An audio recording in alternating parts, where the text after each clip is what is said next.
یہ امام مبین کا کردار ہے، کیونکہ ان کا وجود خالص ہے، ان کا وجود خیر محض ہے، اس وجود سے خیر کے علاوہ کچھ بھی نہیں نکل سکتا۔ اور اس کی زندہ دلیل یہ ہے کہ جب شمر آقا حسین کے سینے پر سوار ہو جاتا ہے تو امام اس وقت بھی چاہ رہے ہیں کہ اس شخص کو بھی تھوڑا خیر دیا جائے۔ جاتے جاتے بھی حسین خیر بانٹ رہے ہیں، جاتے جاتے قاتل ہے، سینے پر سوار ہے، فرماتے تم نے جتنی خطائیں کی میں بخشوانے کے لیے تیار ہوں، اب بھی وقت ہے، میرے وجود سے خیر لے لے، ضمانت لے لے جنت کی۔ کہتے ہیں نہیں،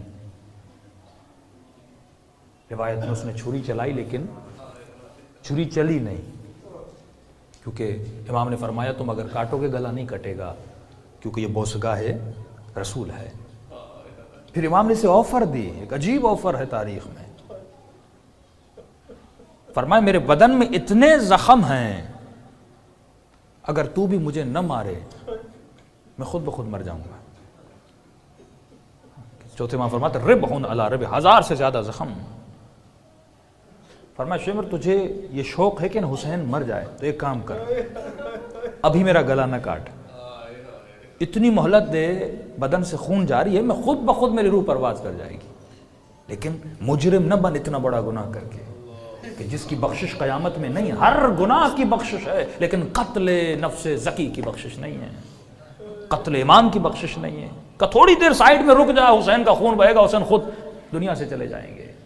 لیکن اس ملعون نے اتنی مہلت بھی امام کو نہیں تھی۔ سوال یہ انسان اتنا شقی کیسے بنتا ہے؟ جب اس نے کلمہ پڑھا، جب اس نے رسول کا نام لیا، اگلے سال عمر ابن سعد کہتا ہے میں نے شمر کو میں نے کعبۃ اللہ کے نیچے طواف کعبہ کرتے ہوئے دیکھا، کعبے کے نیچے بیٹھ کے استغفار کر رہے پروردگار عالم سے۔ اور اہل سنت اس شمر سے 2 حدیثیں اپنی کتابوں میں نقل کرتے ہیں، ناقل حدیث بھی ہے، جنگ صفین میں علی کے ساتھ بھی ہے۔ لیکن سوال یہ اس ڈیوریشن آف ٹائم میں اس انسان کے ساتھ ایسا ہوا کیا؟ تو انسان کو ڈرنا چاہیے نا کہ جو کلمہ پڑھنے کے بعد بھی اندر سے اتنا بدل جائے، مطلب یہ اتنا خطرناک ہے، شیطان انسان کو کہاں سے کہاں لے جا سکتا ہے۔ یہ بالکل فرمائیے جو چھوٹی چھوٹی صفات تمہارے وجود میں ہیں، یہ بالکل ہم کہتے ہیں غدد، جو کینسر کے غدد ہوتے ہیں انسان کے باڈی میں، اگر وہ اندر پھٹ جائے تو ود ان دی ڈیز انسان کی ڈیتھ ہو جاتی ہے۔ اسی طرح یہ جو ناخالصیاں تمہارے وجود میں ہیں، یہ تمہارے وجود کو تباہ و برباد کر سکتی ہیں۔ میرا سوال ایک جوان سے، ایک مسکراہٹ کسی نامحرم کو، ایک مسکراہٹ، سنگل اسمائل، ایک نوجوان لڑکی کسی لڑکے کے سامنے مسکرائے، کیا یہ بڑا گناہ ہے؟ یا یہ آپس میں ایک غلط تعلق قائم کریں وہ بڑا گناہ ہے؟ تو سب کہیں گے مولانا مسکرانا چھوٹا گناہ ہے، زنا ایک بڑا گناہ ہے۔ لیکن دین اس طرح نہیں دیکھتا یہ چھوٹا ہے یہ بڑا ہے۔ کتا ماں کی ایک مسکراہٹ نے ابن ملجم کو قاتل بنا دیا تھا، زنا کا گناہ نہیں ہوا تھا ان کے بیچ میں، جسٹ ایک اسمائل، جسٹ ایک مسکراہٹ نے اس کے وجود میں تلاطم لایا اور اس کی وجہ سے وہ قاتل علی بن ابی طالب بن گیا تھا۔ تو کبھی کبھی ایک چھوٹی سی تمہاری عادت تمہیں شیطان بنا دیتی ہے، تمہاری نگاہوں میں وہ چھوٹی ہے لیکن کل جا کے وہ بڑی بن جاتی ہے۔ وہ زبیر جو دفاع علی بن ابی طالب پہ تلوار اٹھاتا ہے، جس کے لیے فرمایا کہ بہت قریب تھا کہ زبیر من اہل البیت بن جاتا۔ زبیر کا مقام کم نہیں ہے، پھوپھی کا بیٹا ہے امیر المومنین کی۔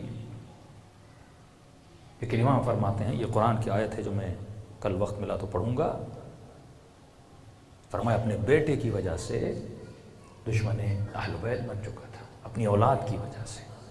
یہی چھوٹی چھوٹی چیزیں خلیفہ ثانی کے زمانے میں، اس پہ 5 مجالس انشاءاللہ کبھی زندگی رہی تو پڑھوں گا، وہ کون سے اصحاب تھے کہ جن کو خلیفہ ثانی کے زمانے میں، جناب عمر کے زمانے میں سب سے زیادہ دولت ملی، جن میں ایک شمار جناب زبیر کا ہے۔ عربی زبان میں لفظ ملین نہیں ہے،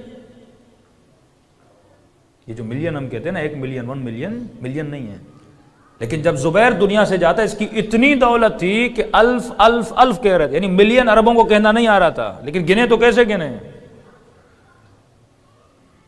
جس کے تقسیم اموال پہ پریشان تھے کہ اس کا مال تقسیم کیسے کریں۔ 20 ملین درہم اس کی دولت میں تھا، 20 ملین۔